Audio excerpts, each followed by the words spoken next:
Les damos la bienvenida al Congreso de Biodiversidad y Política Somos Naturaleza, cómo incorporar la biodiversidad en la toma de decisiones. Hoy compartiremos la charla Biodiversidad en el territorio, derechos y deberes. Este congreso surge como aporte desde la CONADIBIO para facilitar la información de la biodiversidad para la toma de decisiones. Hoy vamos a conocer las ecorregiones de la Argentina y el marco legal general para abordar a la biodiversidad. Una ecorregión o una región ecológica es un área biogeográfica relativamente grande que se distingue por el carácter único de su ecología, clima, geomorfología, suelo, hidrología, flora y fauna. Argentina tiene 18 ecorregiones o 18 regiones naturales. 5 de ellas son exclusivas o semi-exclusivas, es decir, que son únicas en el mundo. Esto lo convierte en uno de los países con mayor diversidad biogeográfica del mundo. Por otro lado, el Convenio sobre Diversidad Biológica, al cual Argentina adhiere por la Ley Nacional 24.375, en su artículo 6 invita a cada país parte a elaborar estrategias, planes o programas para la biodiversidad y también a integrar la diversidad biológica en sus planes sectoriales o intersectoriales, en sus programas y en sus políticas. Por eso, nuestro país cuenta con una Estrategia Nacional de Biodiversidad. La misma es una política de Estado que la Argentina establece para conservar y hacer un uso sostenible de la biodiversidad, la distribución justa y equitativa de sus beneficios. En este sentido, existe el desafío de integrar la biodiversidad para la toma de decisiones desde todos los sectores. Argentina es un territorio de gran diversidad, como ya veremos. El conocer esta vasta biodiversidad resulta fundamental para formular políticas integrales. Hoy tenemos el lujo de contar con los aportes de Rodolfo Burkhardt, ingeniero agrónomo, especializado en ecología, manejo y conservación de recursos naturales, en particular de los bosques nativos. Trabajó más de 30 años en parques nacionales, en materia de planificación y proyectos. Está jubilado desde el 2017 y es actualmente asesor honorario de esa administración. Hoy nos compartirá sobre las características principales de las ecorregiones de la Argentina.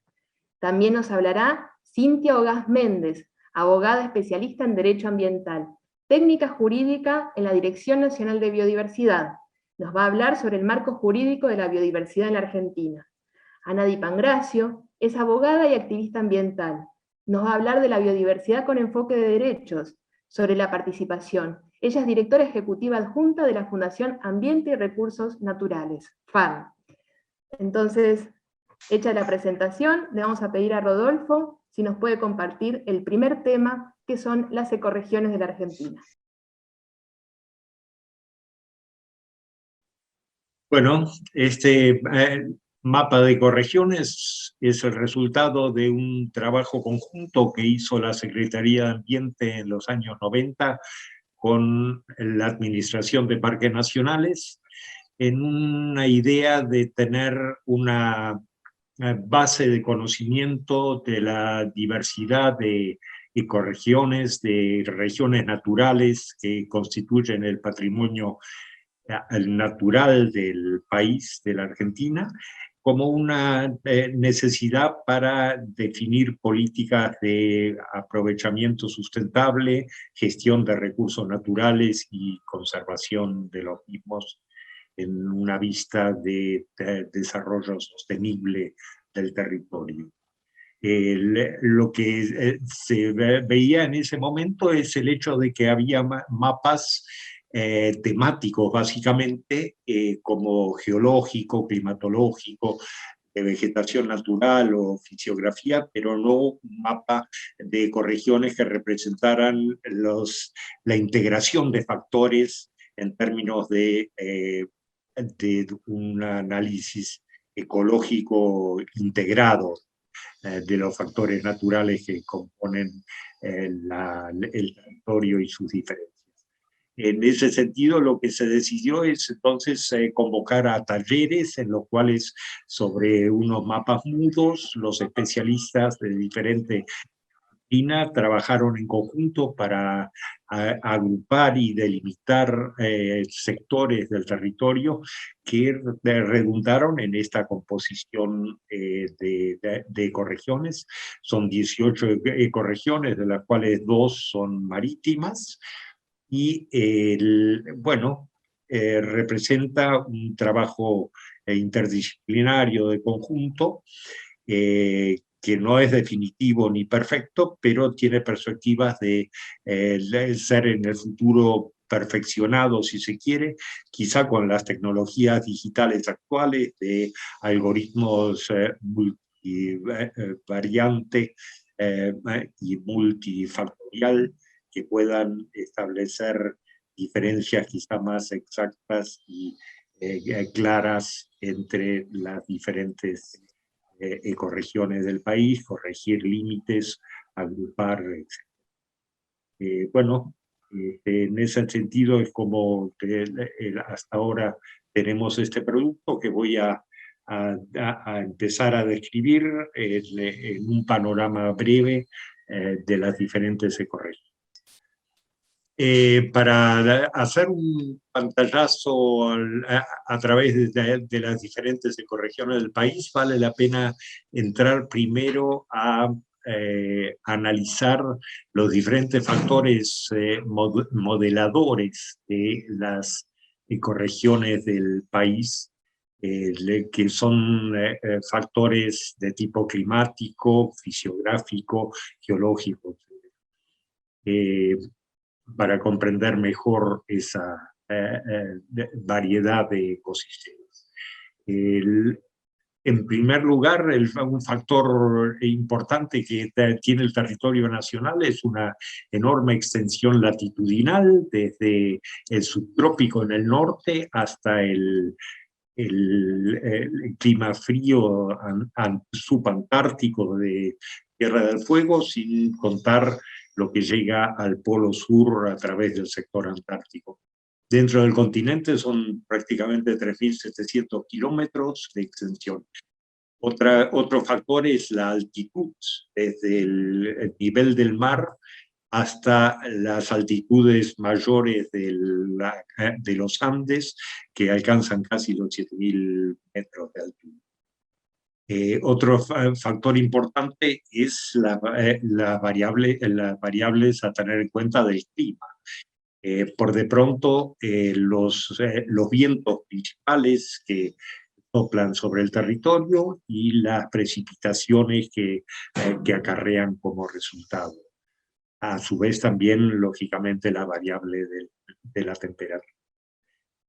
Los vientos principales que modularon la variación de ecosistemas en la Argentina son, por un lado, los vientos del Atlántico, los vientos húmedos del Atlántico que ingresan al territorio en el verano, son vientos y lluvia de verano, y los vientos del sur del Pacífico que ingresan por el lado de la cordillera austral, penetrando en la Patagonia y soplando hacia el noreste, o sea, vientos de origen suroeste que penetran hasta la región centro del país. Y en ocasiones algunas variantes polares que llegan a cubrir todo el territorio. Estos vientos son de invierno predominantemente. Otros factores son la fisiografía, o sea, el relieve que posee el país. Los principales factores del relieve son la orografía de las montañas, la cordillera en el oeste, las sierras subandinas, las sierras pampeanas de Córdoba y San Luis, y después también mesetas como la meseta patagónica y la meseta del noreste, que está constituida por grandes placas basálticas provenientes de antiguas erupciones que produjeron inmensas y extensas coladas que abarcan el sur de Brasil, Misiones y este de Paraguay.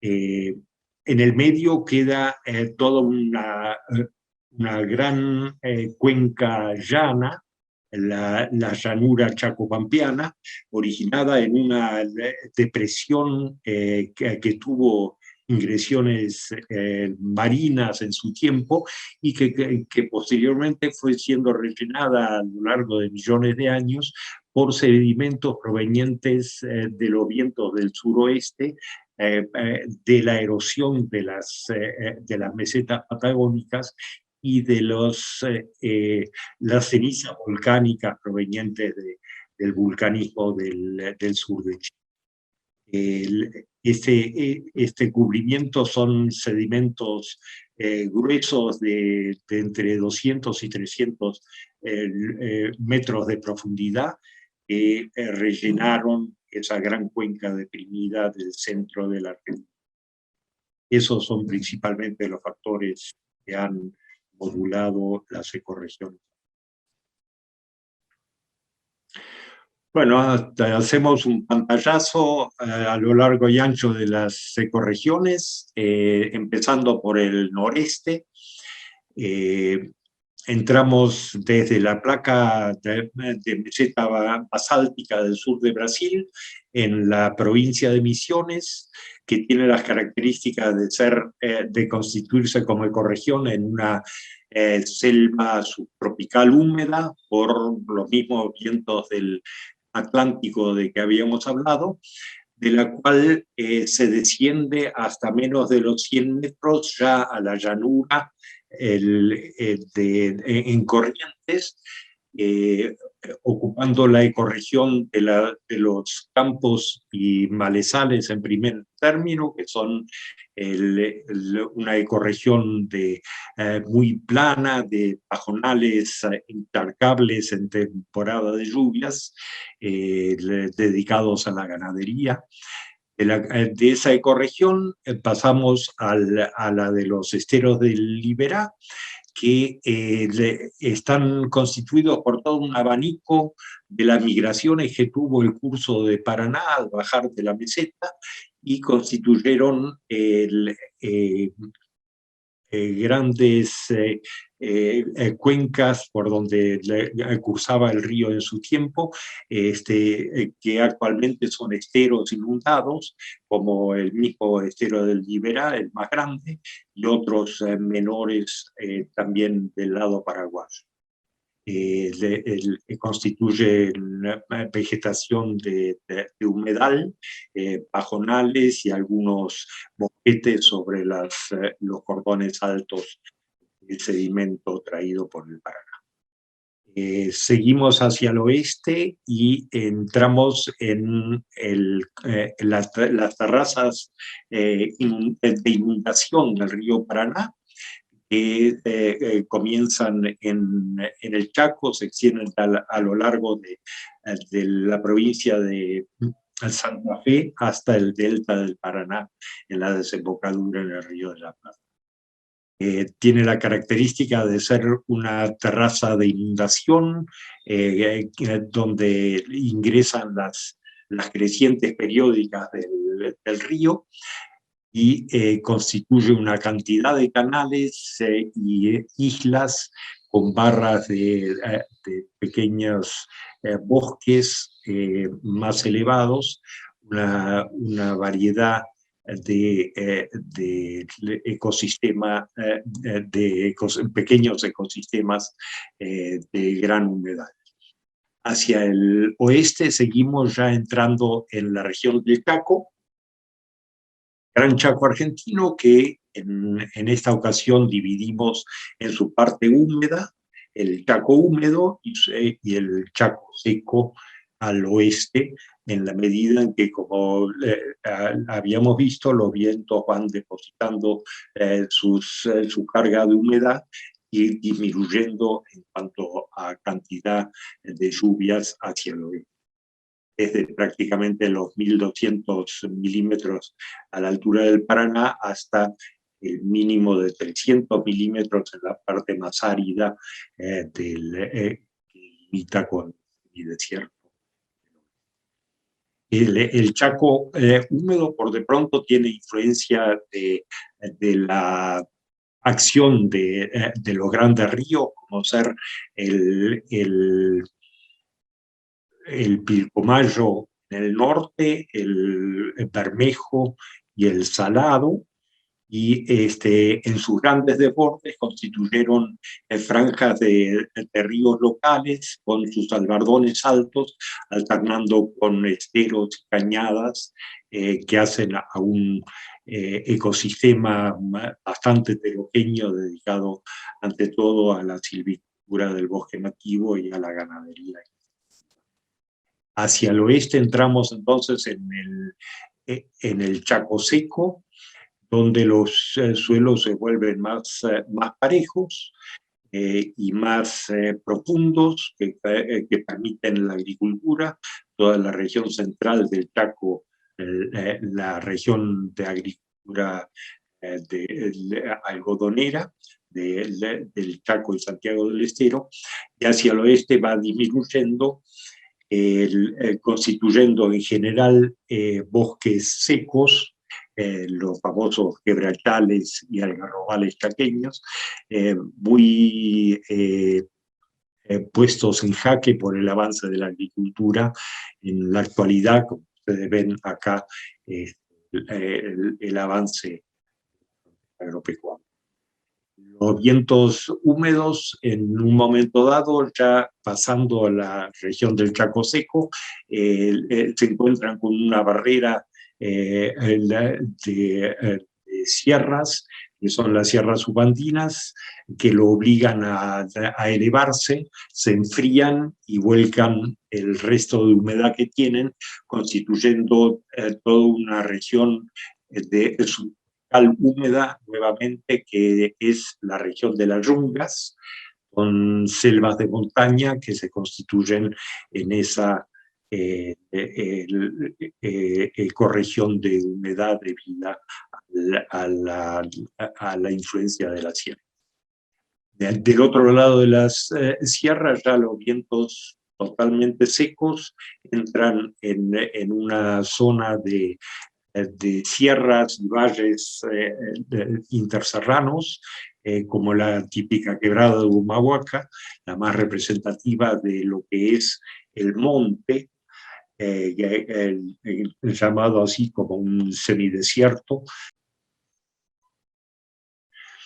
Esa ecorregión entonces tiene la característica de ser una región árida, constituida por arbustales y cardonales, los cardones columnares típicos, como les decía, de la quebrada de Humahuaca, y valles con pequeñas oasis de regadío, marcados por el campeonato agrario de la región del noroeste, de origen Colla.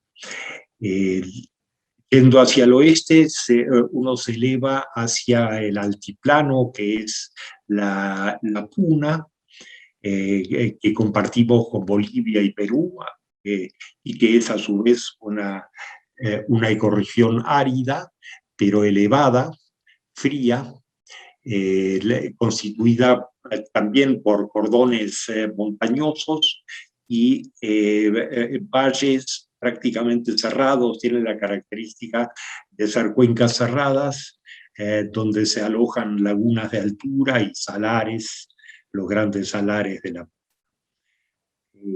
Los cordones montañosos altos son los que acá se ven en azul claro.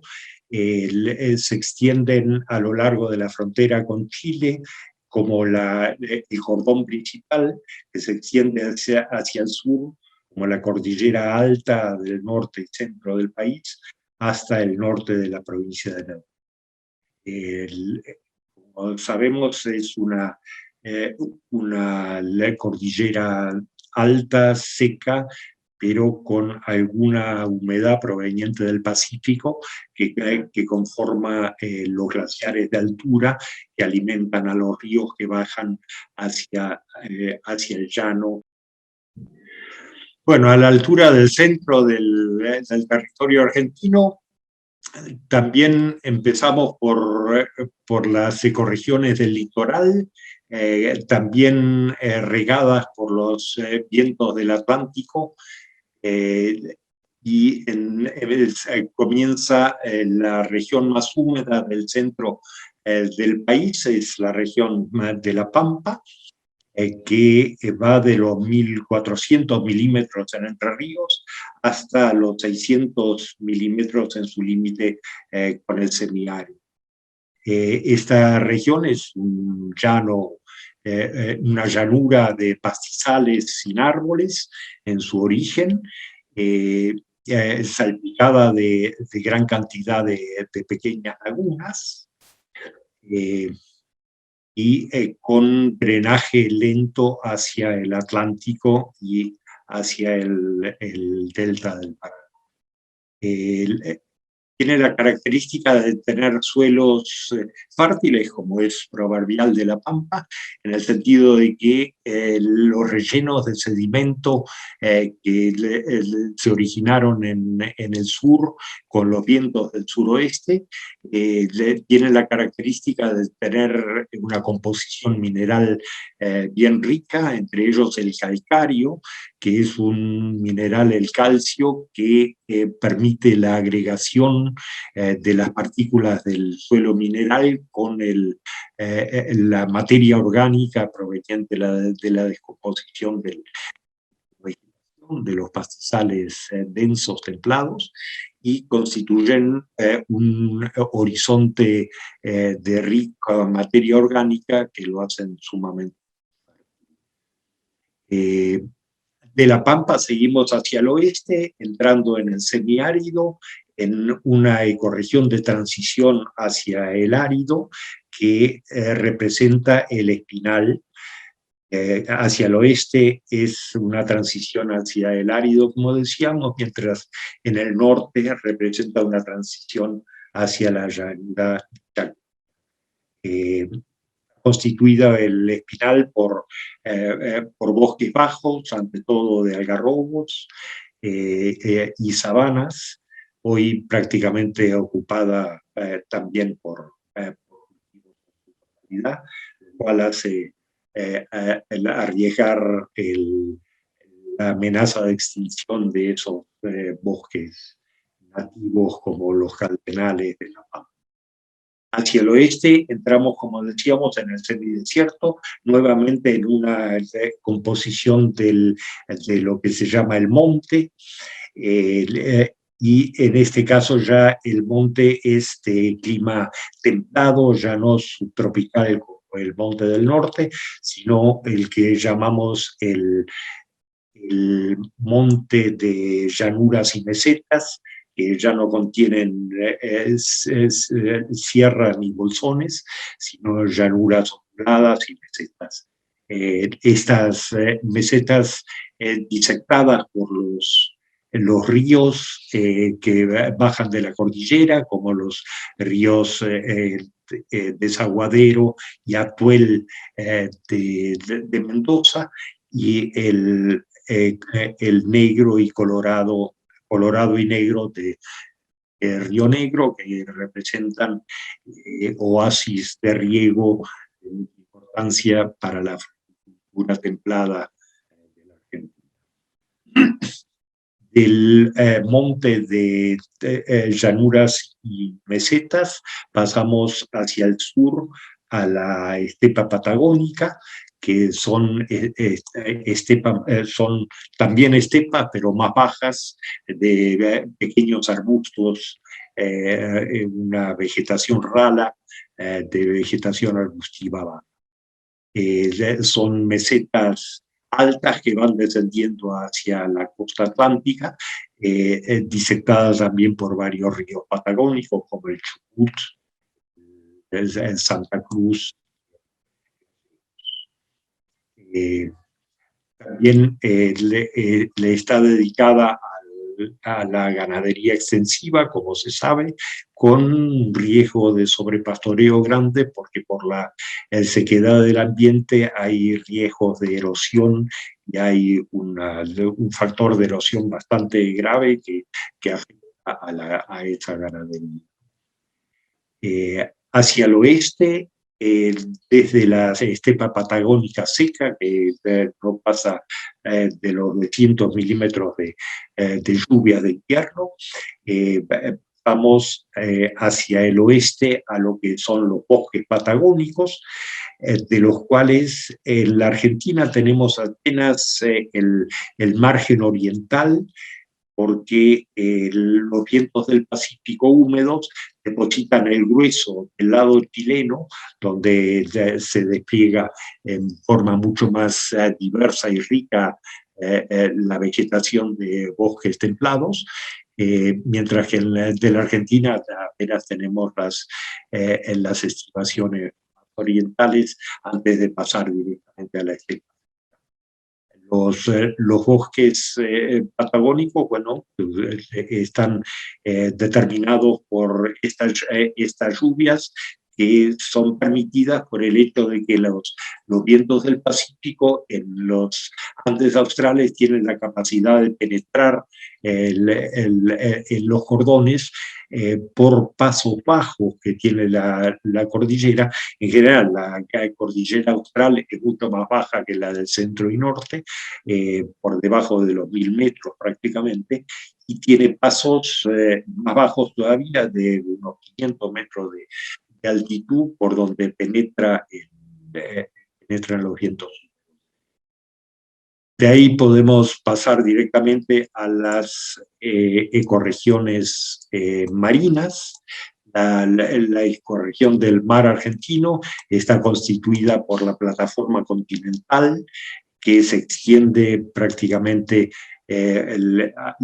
hasta una profundidad de los 200 metros, y la extensión perteneciente a la franja económica exclusiva de la Argentina, que representa 200 millas marítimas de extensión desde la costa del.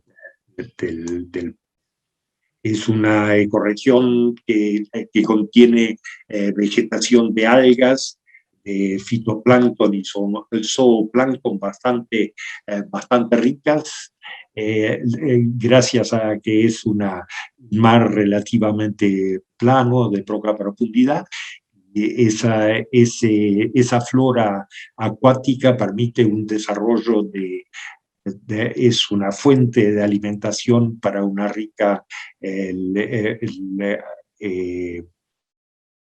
fauna marina, una diversidad de ictiofauna, de peces que constituyen una riqueza de recursos pesqueros muy considerable esa plataforma continental abarca incluso las Malvinas, y de ahí pasamos a las islas y Atlántico Sur, el sector antártico, que representa un clima netamente frío, antártico. Las islas Malvinas son frías y húmedas, de un relieve relativamente plano, de clima frío, que permiten una actividad de cría de ovejas con la población local de origen británico. Y las demás islas, como las de las Georgias y las del Sandwich del Sur, y varias islas y el sector atlántico, están prácticamente despobladas por el hecho de que tienen cobertura de glaciares y cobertura de hielo permanente, y apenas las costas tienen algo de vegetación sobre suelos rocosos y arenosos, dada por líquenes y musgos, pero que no permiten mayor desarrollo.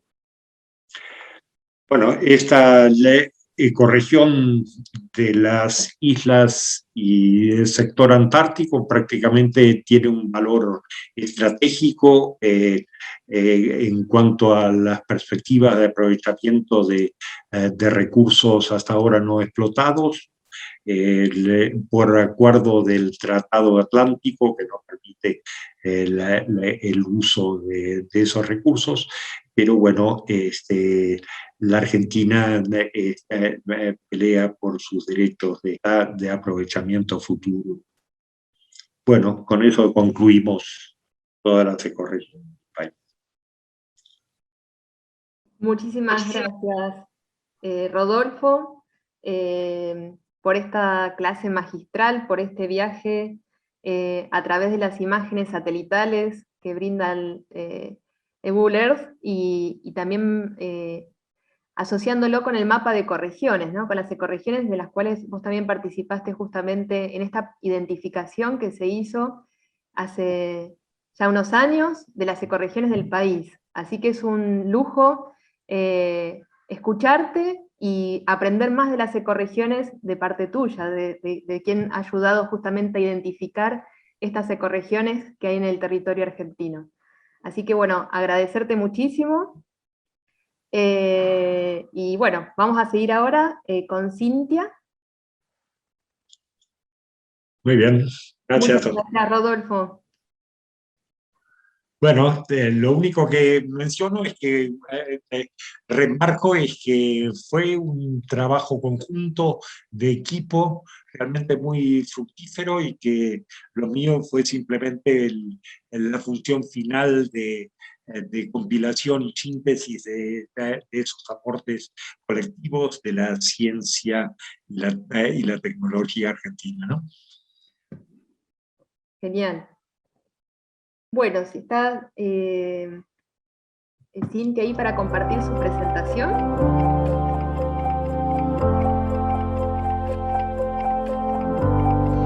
Bueno, el Convenio de Diversidad Biológica reconoce que la diversidad biológica no solo incluye plantas, animales y microorganismos y sus ecosistemas, sino que involucra a las personas y la necesidad de una seguridad alimentaria, medicamentos, aire fresco, agua, vivienda, un ambiente limpio, saludable donde vivir. Otra cuestión que plantea el Convenio sobre Diversidad Biológica es la protección de la misma como interés común de la humanidad y no como patrimonio común de la humanidad. O sea, la idea de que sea un interés común lo que permite es la utilización y control soberano de los recursos naturales por cada país. La diversidad biológica se considera en 3 niveles: en los ecosistemas, en las especies, dentro de cada especie diversidad genética, variedad de diferentes genes o genomas en una especie. Siguiente, por favor. Bueno, el Convenio de Diversidad Biológica tiene entre sus objetivos la conservación de la diversidad biológica, la utilización sostenible de sus componentes, la participación justa y equitativa en los beneficios que se deriven de la utilización de los recursos genéticos mediante el acceso adecuado a esos recursos, la transferencia apropiada de tecnologías pertinentes, los derechos sobre esos recursos y esas tecnologías, y una financiación apropiada basada en el principio de responsabilidades comunes pero diferenciadas.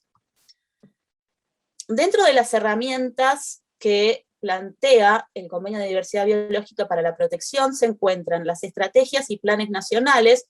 Nuestra estrategia está aprobada por la Resolución 151 del 2017. También dentro de las herramientas se encuentra la integración de la biodiversidad a los planes, programas y políticas sectoriales, la identificación y seguimiento de los componentes, la evaluación de impacto ambiental para la realización de proyectos que puedan tener efectos negativos adversos para la biodiversidad, a fin de evitar o reducir al mínimo los daños que se puedan causar.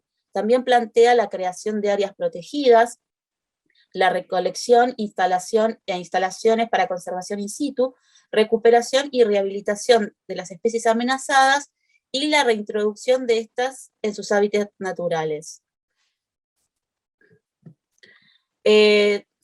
La siguiente, por favor.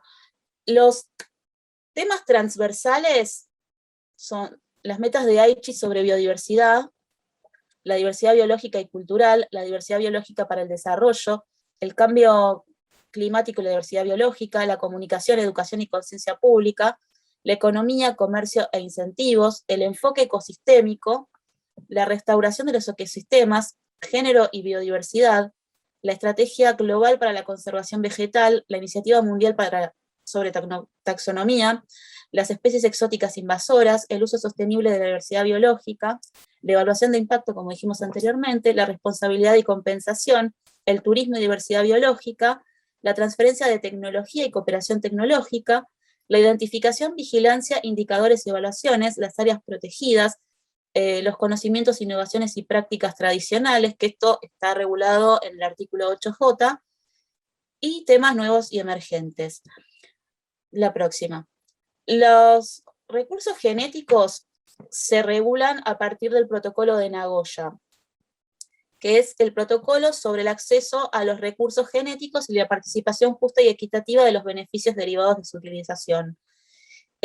Este acuerdo crea un marco que equilibra el acceso a los recursos genéticos sobre la base del conocimiento fundamentado previo y condiciones mutuamente acordadas con la participación justa y equitativa de los beneficios, tomando en cuenta el importante papel de los conocimientos tradicionales.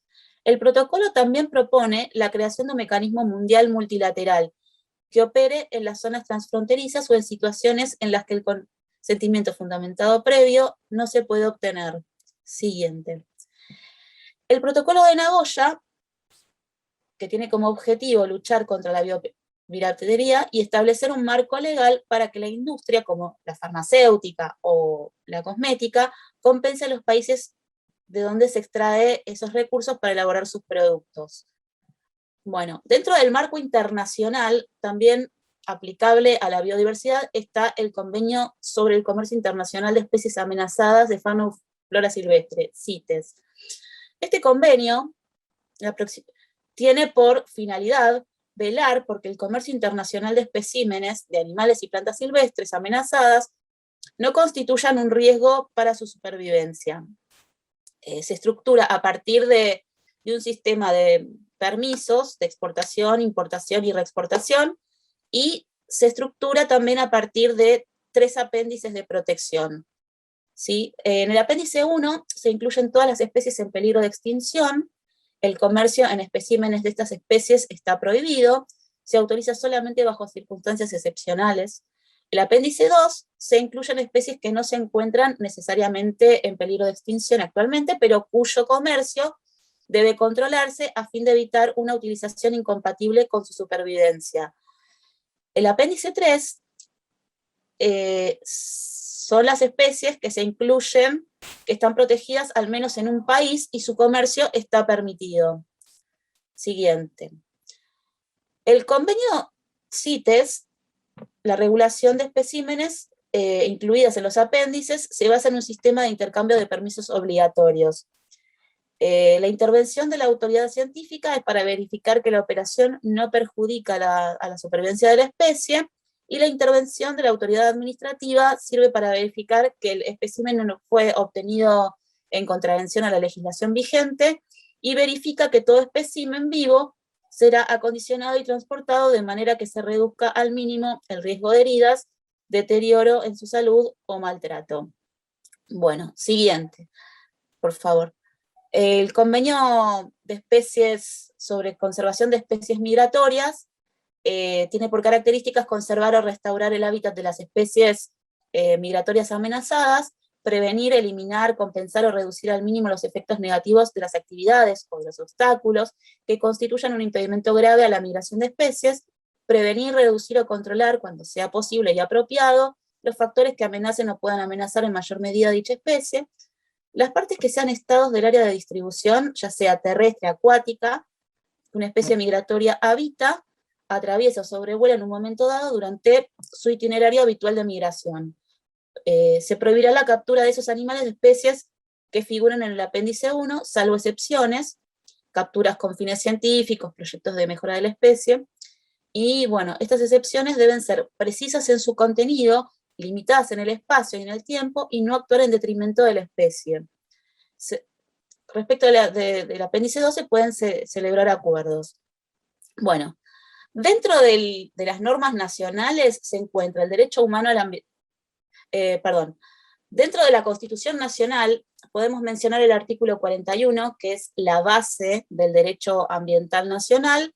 En ese artículo se fija, se reconoce el derecho humano al ambiente, que a su vez se encuentra reconocido en el artículo 11 del protocolo adicional a la Convención Americana de Derechos Humanos de El Salvador. El hecho de que esté reconocido en un convenio del sistema interamericano, lo que permite es, ante una eventual violación, poder ir ante la Corte Interamericana de Derechos Humanos. Bueno, también dentro del artículo 41 se regula el derecho humano, se reconoce el derecho humano, pero también se reconoce el deber de preservación. Esto facilita las instancias participativas y amplía la legitimación en juicio. O sea, es la posibilidad de acudir ante tribunales. Introduce la sustentabilidad al derecho al desarrollo, habla de la recomposición integral del daño, se establece el ambiente y sus componentes, tales como la biodiversidad, como un bien colectivo, un derecho de incidencia colectiva, y también reconoce las normas también crea de alguna manera las normas de presupuestos mínimos, que son las normas que dictan las autoridades nacionales, ya sea el Congreso o la Administración Pública Nacional, y que las provincias tienen que complementar. Bueno, la sustentabilidad tiene que estar en 4 áreas: la ecológica, la social, la cultural y la económica. La ecológica se refiere a mantener los procesos ecológicos que posibiliten la capacidad de renovación de plantas, animales, suelo, agua, entre otras, mantener la diversidad biológica animal y vegetal, mantener los recursos biológicos en un estado que permita su capacidad de regeneración. En el área social, tiene que ver con el enfoque de derechos humanos, se refiere a la igualdad de oportunidades entre los miembros de la sociedad, que estimule la integración comunitaria. Sus requisitos son respecto de la diversidad de valores culturales, ofrecimiento de oportunidades para la innovación y renovación intelectual y social, afianzamiento del poder individual para controlar sus vidas y mantener la identidad de sus comunidades, lo que implica la participación ciudadana en la tarea de decisión y en la gestión ambiental. Asegurar la satisfacción adecuada de las necesidades de vivienda, salud y alimentación. Bueno, luego en el área cultural, la sustentabilidad se refiere a preservar la identidad cultural básica y reafirma las formas de relación entre el hombre y su medio. No se refiere únicamente a las comunidades aborígenes, pero hace gran hincapié en eso. El área económica consiste en la capacidad de generar bienes y servicios usando racionalmente los recursos naturales, humanos y de capital para satisfacer las necesidades básicas, y los requisitos de la sustentabilidad económica son la eficiencia, que implica internalizar los costos ambientales, consideración de todos los valores de los recursos presentes de oportunidad potenciales, incluso los culturales no relacionados con el uso. La equidad dentro de la generación actual y futura. Bueno, dentro de las leyes de presupuestos mínimos que habla el artículo 41, se encuentra la Ley de Bosques Nativos. Esta ley define los bosques de manera holística e integral, no solamente se refiere a los árboles, sino se refiere al ecosistema bosque con sus componentes y sus relaciones, y los servicios ambientales que se dan en este ecosistema. Establece la obligatoriedad de realizar un ordenamiento territorial de bosque nativo mediante un proceso participativo y estableciendo las categorías de conservación para poder utilizar los bosques. Toda intervención en el bosque nativo debe encontrarse sujeta a un plan de conservación o plan de manejo sostenible. O sea, los planes de conservación pueden darse en las 3 categorías, pero los planes de manejo sostenible solamente pueden darse en la categoría verde y en la amarilla. En caso de desmonte, es necesaria la previa aprobación de un plan de cambio de uso del suelo y su correspondiente evaluación de impacto ambiental y audiencia pública. Siguiente, por favor. Exceptúa los aprovechamientos realizados en propiedades menores de 10 hectáreas, de comunidades indígenas o de pequeños productores, prohíbe la quema a cielo abierto de los residuos derivados de desmonte o aprovechamiento sostenible, y crea un fondo nacional para el enriquecimiento y la conservación de bosque nativo, para compensar, digamos, a las jurisdicciones locales por los servicios ambientales que brindan sus bosques. Y estos fondos se dividen entre particulares y las autoridades locales. Bueno, otra de las normas de presupuestos mínimos es la Ley de Gestión Ambiental de Aguas. El ámbito material de aplicación es el agua y la cuenca hídrica superficial. Por agua entiende aquella que forma parte del conjunto de los cursos y cuerpos de agua naturales o artificiales, superficiales y subterráneas, así como las contenidas en los acuíferos, ríos subterráneos y las atmosféricas. Por cuenca hídrica superficial entiende la región geográfica delimitada por divisoria de aguas que discurren hacia el mar a través de una red de cauces secundarios que convergen en un cauce principal único y las endorreicas. Bueno, el principio de gestión que establece la ley de aguas es la indivisibilidad de las cuencas hídricas como unidad ambiental de gestión integral. Establece los comités de cuencas interjurisdiccionales para asesorar a la autoridad, colaborar en su gestión ambientalmente sustentable y autorizar actividades que causen impacto ambiental significativo sobre otras jurisdicciones. El ámbito geográfico del comité puede ser mayor o menor a la cuenca, agrupándola o subdividiéndola en unidades ambientalmente coherentes. Bueno, ¿qué es lo que entiende la ley por utilización de aguas?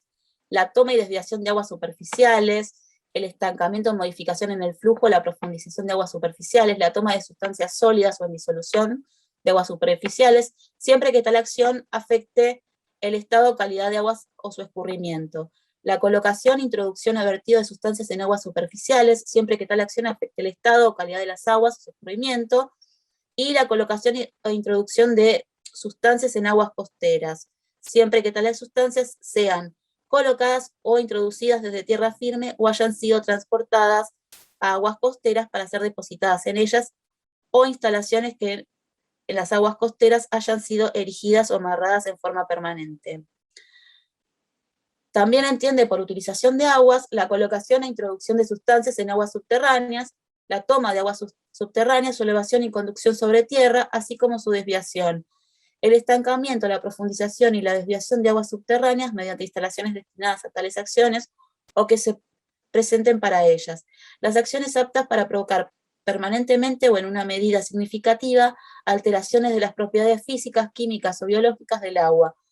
Modificar artificialmente la fase atmosférica del ciclo hidrológico.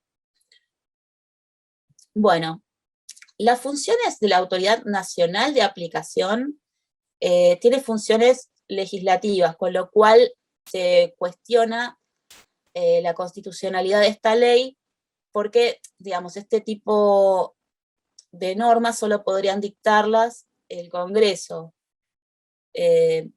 Pero, bueno, hasta ahora no se ha planteado ningún recurso de sí, se ha planteado uno por Mendoza, pero ha sido desestimado. Bueno, las funciones de la Autoridad Nacional de Aplicación son determinar los límites máximos de contaminación aceptables para las aguas de acuerdo a los distintos usos, definir las directrices para la recarga y protección de los acuíferos, fijar los parámetros y estándares ambientales de calidad de aguas, elaborar y actualizar el Plan Nacional para la Preservación, Aprovechamiento y Uso Racional de las Aguas, que deberá, como sus actualizaciones, ser aprobado por ley del Congreso de la Nación. Dicho plan contendrá como mínimo las medidas necesarias para la coordinación de las acciones de las diferentes cuencas hídricas. A pedido de las autoridades jurisdiccionales competentes, la Autoridad Nacional puede declarar zona crítica de protección especial a determinadas cuencas, acuíferos, áreas o masas de agua por sus características naturales o de interés ambiental. Bueno, otra ley de presupuestos mínimos es la ley 26.639 de preservación de glaciares. Esta ley incorpora a los glaciares y al ambiente periglaciar a los bienes públicos del Estado. Los protege en función de los servicios ambientales que estos prestan a la sociedad, como reservas estratégicas de agua, para el consumo humano, para la agricultura, para la recarga de cuencas hídricas, para la protección de biodiversidad, como fuente de información científica y como atractivo turístico. El Inventario Nacional de Glaciares es el instrumento de gestión que buscó la ley para caracterizar y catalogar a todos los glaciares. Estuvo a cargo del Instituto Argentino de Nivología, Glaciología y Ciencias Ambientales, IANIGLA, y coordinado por el Ministerio. En este inventario, en las zonas fronterizas pendientes de demarcación, la intervención correspondía a Cancillería. En el inventario de glaciares se individualiza los glaciares y geoformas periglaciares con toda la información para su monitoreo, protección y control. Contiene la información por cuencas hidrográficas, ubicación, superficie y clasificación morfológica, y debería actualizarse cada 5 años.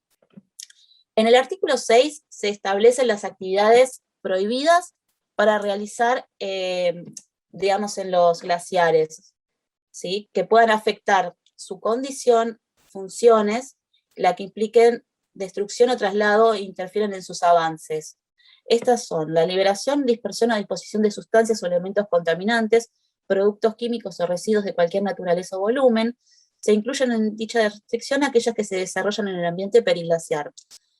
La construcción de obras de arquitectura o infraestructura con excepción de aquellas necesarias para la intervención científica y la prevención de riesgos, la explotación y exploración minera hidrocarburífera. Se incluyen en dicha restricción aquellas que se desarrollan en el ambiente periglaciar, la instalación de industria o desarrollo de obras o actividades industriales. Bueno, en las actividades que no estén prohibidas debe realizarse evaluación de impacto ambiental, exceptuándose aquellas que sean de rescate derivado de emergencias científicas realizadas a pie o sobre esquíes, con eventual toma de muestras que no dejen desechos en los glaciares y el ambiente periglaciar, y las deportivas. Bueno, finalmente, la última norma que nos queda es la Ley 22.421. Se trata de una ley mixta, porque parte de la misma debe ser adherida por las provincias y parte es de aplicación a todo el territorio nacional. El artículo 34 de esta norma define cuáles son los artículos que se aplican a todo el país. Esto es, el artículo 1, que declara a la fauna silvestre de interés público, el 20, que autoriza la intervención de la nación en el caso de especies en peligro de extinción, aunque ésta se encuentre en el territorio provincial. Este artículo ha servido de pie para elaborar varios planes respecto de determinadas especies, como el plan de Yaguareté, aprobado por la 149 del 2017, el plan de Guanaco, aprobado por 243 del 2019, que implica un retroceso importante respecto del plan anterior, y el de aves playeras, aprobado por resolución 409 del 2020. Los artículos 24 a 27 regulan el régimen penal de la ley. Bueno, la declaración de interés público de la fauna silvestre y las actividades, incluye también las actividades de conservación, y también lo que habilita es a la legitimación para solicitar alguna petición ante la justicia. Esta ley coloca por encima la conservación sobre los beneficios económicos, culturales, agropecuarios, recreativos o estéticos. Define qué es fauna silvestre, que son los animales que viven libres e independientes del hombre en ambientes naturales o artificiales, los bravíos o salvajes que viven bajo control del hombre en cautividad o semicautividad, los originalmente domésticos que por cualquier circunstancia vuelven a la vida salvaje convirtiéndose en cimarrones. La ley deja expresamente excluido de su ámbito los animales comprendidos en las leyes de pesca. La protección que se da a cada especie tiene que ver con su categorización dispuesta en el artículo 4 del decreto 666 del 97. Bueno, se establece la prohibición de importar o introducir ejemplares o elementos biológicos capaces de ser reproducidos que puedan alterar el equilibrio ecológico, afectar actividades económicas y liberación de animales silvestres en cautiverio. Establece el manejo y uso sustentable de la fauna, Los artículos 9 a 12 contienen disposiciones sobre transporte de fauna silvestre, productos y subproductos, el que deberá contar con la documentación de origen correspondiente, tanto la emanada del propietario del fondo, de la propiedad, como la de la autoridad competente. Estos documentos, la autoridad competente, o sea, son la guía de tránsito, certificado de origen, certificado de CITES en caso de corresponder, y el despacho a plaza. Establece la evaluación de impacto ambiental para proyectos que puedan alterar el ambiente de la fauna silvestre. En esta ley también se establecen los requisitos para la caza. Si bien la reglamentación de la caza es una cuestión de corte local, en esta norma se establecen como lineamientos básicos. O sea, esto es contar con la autorización del propietario de administrador o poseedor o tenedor a cualquier título legítimo del fondo, haber obtenido la licencia correspondiente, que esto lo regula la autoridad local, previo examen de capacitación. Bueno, también contiene normas orientadas a regular la sanidad, manejo y promoción de la fauna silvestre con respeto a la sanidad. Indica que SENASA o las autoridades provinciales, según los casos, quienes estarán a cargo de esta función administrativa, mientras que el INTA se ocupará de realizar investigaciones y extensión para mejorar el manejo y la conservación de la fauna silvestre. La Autoridad Nacional de Aplicación y las provincias adheridas al régimen de la presente ley deben adoptar, con el objeto de promover la protección, conservación y aprovechamiento de la fauna silvestre, medidas para fomentar, entre otras cosas, las siguientes actividades: establecimiento de reservas, santuarios, criaderos de fauna autóctona con fines conservacionistas, el establecimiento de cotos cinegéticos, oficiales y privados, jardines zoológicos y reservas faunísticas con fines deportivos, culturales, recreativos, turísticos, que podrán tener propósito de lucro, la crianza en cautividad de especies silvestres con fines de explotación económica. Esta ley también regula, como se dijo, el comercio internacional y su fiscalización, y establece tipos penales para la caza y comercio ilegal de fauna, sus productos y derivados. O sea, el régimen penal se aplica a todo el país, y establece un régimen de faltas administrativas que se aplican solamente en la jurisdicción federal y las provincias adheridas. También establece como instrumento de gestión la educación y concientización para la conservación de la fauna silvestre. Bueno, y solo resta agregar que a esta norma solo han adherido Córdoba, Mendoza y Formosa.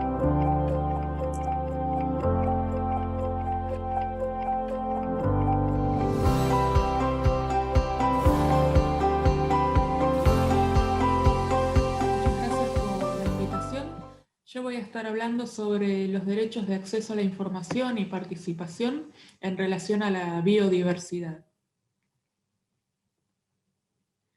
Y para esto primero quiero hacer una breve referencia a lo que es el enfoque de derechos a la conservación, ¿no? Esto se trata de un marco conceptual que enfatiza el proceso y no solo los resultados, en este caso los resultados de conservación de la biodiversidad, y se refiere a las relaciones entre titulares de derechos y titulares de deberes. Quien es titular de derechos, tiene derecho a reclamar derechos, tiene derecho a hacer que el responsable de deberes rinda cuentas, y tiene la responsabilidad, claro, de respetar los derechos de los demás. Quien porta deberes tiene la obligación de respetar, proteger y cumplir los derechos de quienes son titulares de derechos. ¿Quiénes son estos titulares de derechos? Todos los seres humanos. Y un enfoque basado en derechos busca atender las desigualdades sociales y las distribuciones injustas de poder que existen. Corresponde destacar que no solo, claro, los principales responsables del cumplimiento, protección y realización de los derechos son los estados, pero también actores como organizaciones internacionales, instituciones académicas, científicas, el sector privado, organizaciones no gubernamentales, entre otros. ¿Y por qué hablamos de esto del enfoque de derechos? Porque conservar la naturaleza contribuye a la realización de los derechos humanos fundamentales, como el de a la vida, a la salud, a la tierra, a la vivienda, a la cultura, a la alimentación, al agua, a la no discriminación. Un desarrollo humano sostenible que cuide y valore a la naturaleza contribuye al pleno ejercicio de derechos de tipo social, económico, civil, político y cultural. La búsqueda de objetivos de conservación de la biodiversidad puede contribuir positivamente a la realización de gran diversidad de derechos humanos, ¿no? Necesitamos una naturaleza sana para poder asegurar que se puedan realizar plenamente los derechos humanos. Y a su vez derechos seguros, como por ejemplo el de tenencia de la tierra y participación en procesos de toma de decisiones, permite garantizar una gestión ambiental eficaz.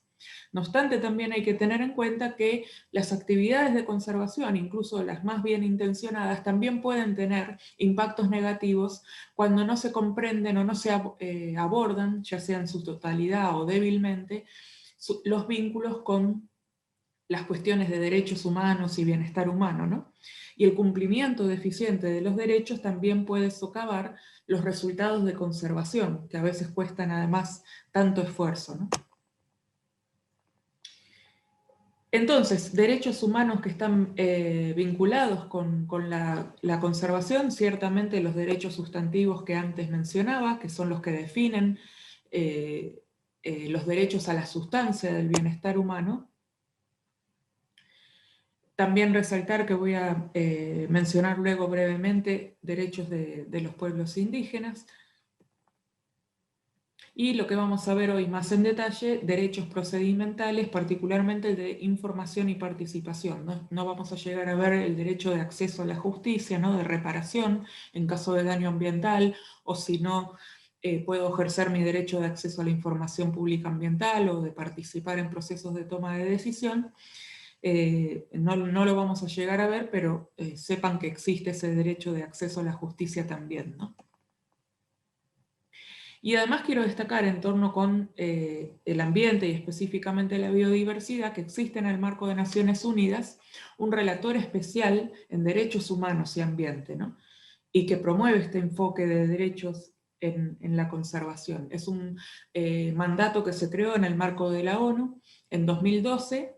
El primer experto fue John Knox, que tuvo 2 mandatos de 3 años cada uno, y en marzo de 2018 se designó al relator que está hoy en funciones, el canadiense David Boyd, ¿no? También por 3 años, con una serie de mandatos claros en torno a la vinculación entre ambiente y derechos humanos. Y ha generado toda una serie de informes este relator, y uno de ellos es específicamente sobre biodiversidad. Y ahí indica las obligaciones de derechos humanos relativas a la conservación, pero también uso sostenible de la diversidad biológica, y refiere precisamente a las obligaciones de procedimiento. ¿Qué quiere decir esto? Que se trata de que los estados tienen que evaluar los efectos y hacer pública la información relativa al ambiente, facilitar la participación pública en procesos de toma de decisión y dar acceso a recursos por los daños causados, ¿no?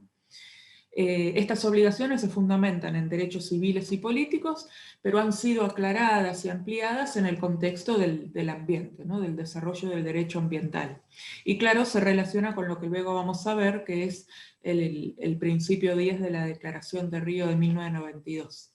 Cada una de estas obligaciones se aplica a las medidas que afectan a la diversidad biológica en formas que ponen en peligro el pleno disfrute de los derechos humanos que dependen de los componentes que están presentes en la biodiversidad, ¿no? Entonces, a modo de ejemplo, por ejemplo, previo a que un Estado autorice una actividad, un proyecto, un plan, una política, un programa que puede suponer la degradación o pérdida de diversidad biológica, tiene que llevar adelante un proceso de evaluación de impacto, de los impactos ambientales y sociales que tal iniciativa puede tener, dar información sobre la misma, facilitar la participación pública en torno a ella y dar acceso a recursos jurídicos efectivos a las personas que afirman que se han vulnerado sus derechos en torno a la iniciativa en cuestión, ¿no? Entonces, existe lo que se conoce como el triple acceso: derecho de acceso a la información, a la participación ciudadana y acceso a la justicia. Yo voy a enfocar en estos dos. Y el principal antecedente internacional es la declaración de la célebre Cumbre de la Tierra, ¿no? De la Conferencia sobre Medio Ambiente y Desarrollo, que se celebró en 1992 en Río de Janeiro. Esa declaración tiene una serie de principios que, si bien no es vinculante para los estados que la firmaron, sí les obliga moralmente, y ha tenido un gran efecto en que todos estos principios luego se vieron plasmados en la legislación de casi todos los países del mundo, ¿no? Y uno de ellos es el principio 10, que dice que no hay mejor forma de tratar las cuestiones ambientales que con la participación de la ciudadanía, que toda persona tiene que tener el acceso adecuado a la información ambiental, tiene que participar en procesos de toma de decisión, y se le debe proporcionar acceso efectivo a procedimientos administrativos y judiciales para obtener la debida reparación, sea que no se le dio información, no se le participó, o en caso de daño ambiental, ¿no? Hay que destacar el artículo 41 de la Constitución, que con la reforma de 1994 se introdujo lo que se conoce como la cláusula ambiental en nuestra Constitución, que es este artículo. Y allí, además de consagrar el derecho de todas las personas que habitan la República Argentina a gozar de un ambiente sano, equilibrado y apto para el desarrollo humano, y para que las actividades productivas satisfagan las necesidades de quienes estamos hoy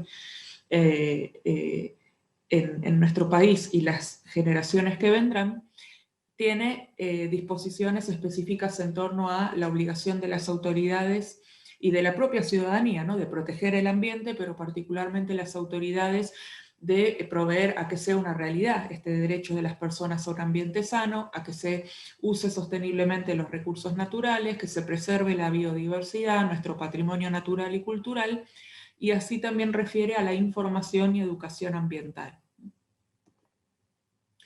No vamos a adentrarnos en esto, pero sepan que el artículo 41 consagra el derecho, y la herramienta para defenderlo está consagrada en el artículo 43 de la Constitución Nacional, que reconoce esa vía expedita y rápida del amparo, ¿no?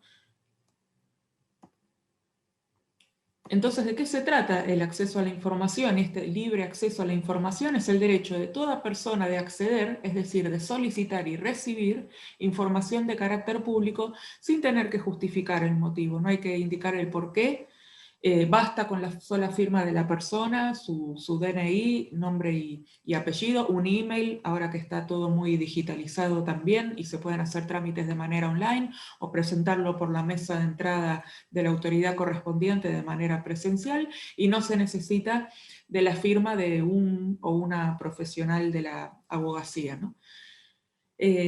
Esto favorece la publicidad de los actos de gobierno, transparenta la gestión, garantiza la participación efectiva de la ciudadanía y mejora la calidad de las decisiones públicas, ¿no? Es importante destacar esto, que las autoridades que siguen teniendo la facultad de la toma de decisión pueden tomar mejores decisiones si escuchan la diversidad de voces en torno al tema que se somete a la consulta, ¿no? La Ley General del Ambiente, la 25675, tiene disposiciones en materia de información pública ambiental.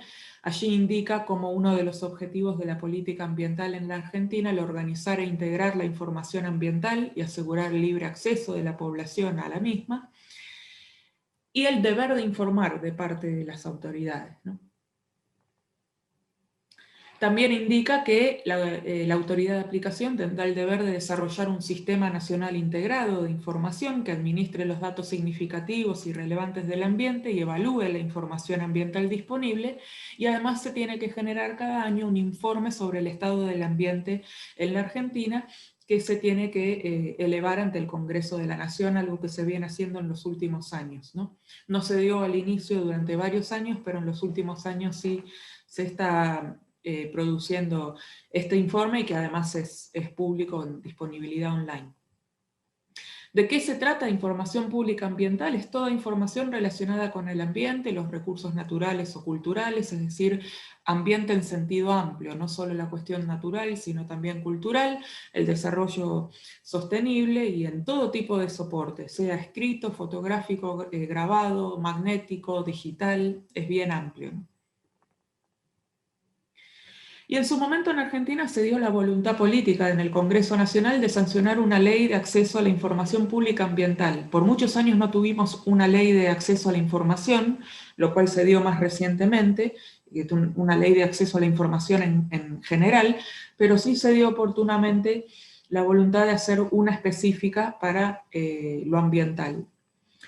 Y que comprende el estado del ambiente o alguno de sus componentes naturales o culturales, incluidas sus interacciones recíprocas, así como las actividades y obras que puedan, que haya certeza que van a afectar el ambiente o que puedan afectarle significativamente, ¿no?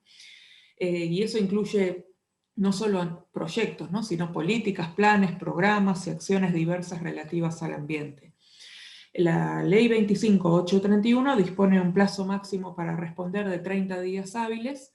La autoridad, en caso que sea compleja la información, de poder sistematizarla y armar una respuesta, puede hacer uso de una prórroga, pero tiene que indicar, informar por escrito a la persona física o jurídica que requirió la información que va a estar haciendo uso de esa prórroga, es decir, que le va a llevar más de 30 días hábiles responder. ¿Quiénes están obligados a dar información? El Poder Ejecutivo, Legislativo y Judicial, a todos los niveles, ¿no?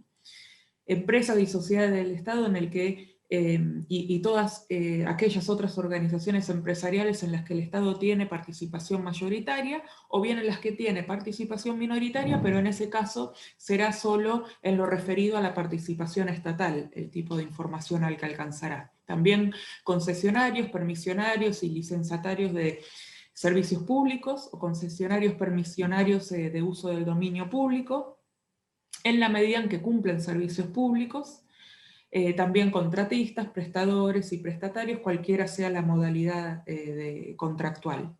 También organizaciones empresariales, partidos políticos, sindicatos, universidades y toda entidad privada que haya recibido fondos públicos. Entonces alcanza la información administrada por el Estado y también privada de naturaleza pública. Hay toda una serie de razones expresas por las cuales el Estado puede llegar a denegar de manera total o parcial y justificadamente información. Entonces en ese caso no va a brindar tal información, pero va a tener que indicar que lo hace por una de estas razones. Esas razones son si el difundir esa información puede afectar la defensa nacional, seguridad interior o relaciones internacionales de nuestro país. Si es información que está sujeta a consideración de autoridades judiciales, entonces su divulgación o uso por terceros puede causar perjuicio al normal desarrollo del procedimiento judicial. Si puede afectar secreto comercial o industrial o la propiedad intelectual, o bien la confidencialidad de datos personales, o es información que está en trabajos científicos que aún no han sido publicados, o si está clasificada conforme a la legislación vigente como secreta o confidencial, o bien porque no se puede determinar el objeto de la solicitud por falta de datos o imprecisiones, es decir, que no está claro qué solicitó la persona física o jurídica que presentó un pedido de acceso a la información pública ambiental. Por eso es muy importante el dejar bien en claro qué pedimos, ¿no? Entonces, en ese caso, si la denegación total o parcial de acceso a la información está fundada en alguna de estas razones, bueno, estará fundada. De no estarlo, entonces quedará abierta la vía judicial para reclamar la entrega de la información por denegación total o parcial infundada. ¿Y qué es la participación ciudadana? Se trata de procesos a través de los cuales se integra la ciudadanía, sea en forma individual u organizada, en la toma de decisiones, la fiscalización, control y ejecución de acciones que afectan al Estado en cualquiera de sus dimensiones. La Constitución Nacional reconoce dos vías: la iniciativa popular, que es que la ciudadanía puede presentar proyectos de ley para su consideración obligatoria por parte del órgano legislativo que corresponda. Hay algunas materias sobre las cuales no se puede dar esta iniciativa popular, que son cuestiones de reforma constitucional, proponer, por ejemplo, una reforma constitucional, sobre tratados internacionales, tributos, impuestos y materia penal, o bien que esa consulta surja desde el Congreso, someter a una consulta popular un proyecto de ley y el voto afirmativo lo convertirá en ley y su promulgación será automática. También el Congreso o la Presidencia de la Nación puede convocar una consulta que no sea vinculante, se tendrá que especificar, ¿no?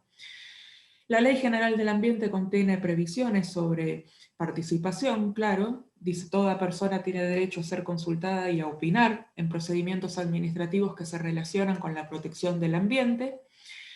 Especialmente dice que este proceso de participación se tiene que dar en el caso de procesos de evaluación de impacto ambiental y ordenamiento ambiental del territorio, es decir, se tiene que dar ante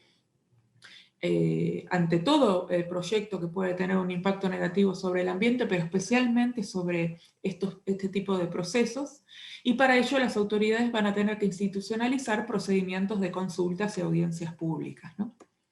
Hay que destacar que la audiencia pública no es un debate público, no decide y no tiene efecto vinculante.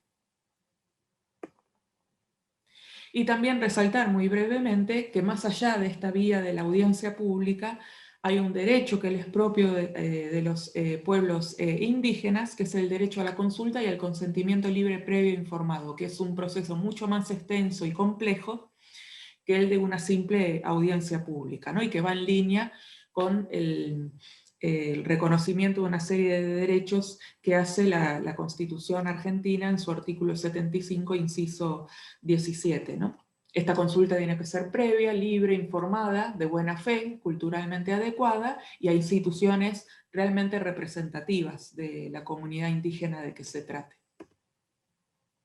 Y para ir cerrando, destacar un agregado que viene a ser muy importante, el Acuerdo de Escazú, que es un acuerdo regional sobre derecho de acceso a la información, participación ciudadana y acceso a la justicia en asuntos ambientales. Es el primer acuerdo ambiental de la región de América Latina y el Caribe, negociado entre los estados, claro, pero con fuerte participación del público a lo largo de 6 años hasta que se adoptó.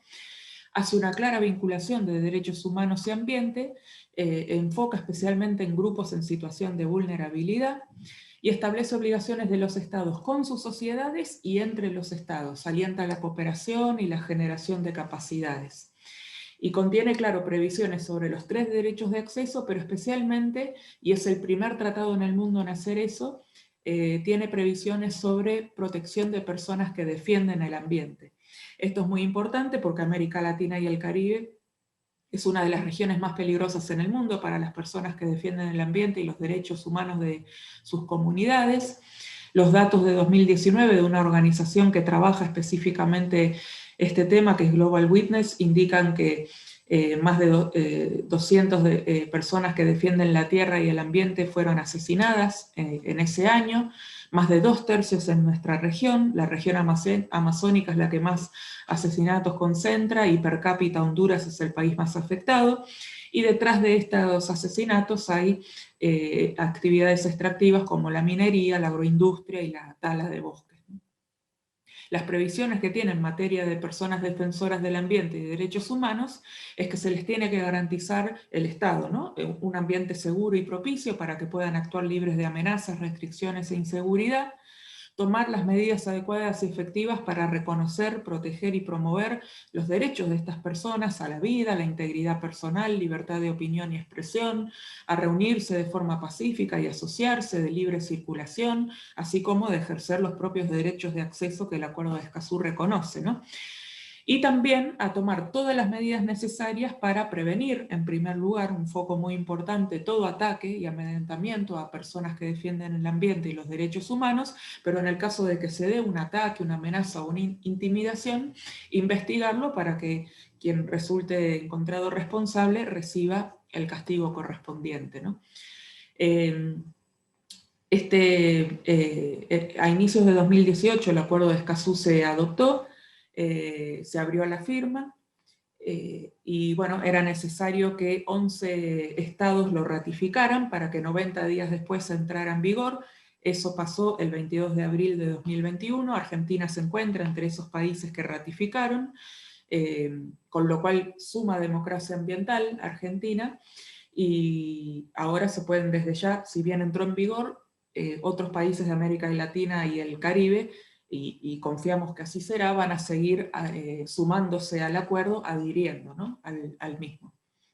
Así que es muy importante lo que vino a traer este acuerdo regional para seguir profundizando la democracia ambiental y asegurar que se haga efectivo ese enfoque de derechos a la conservación y especialmente los derechos de acceso a la información para una participación efectiva e informada de la ciudadanía, ¿no? En lo que refiere a las cuestiones de conservación y uso sostenible de la biodiversidad y ambiental en general.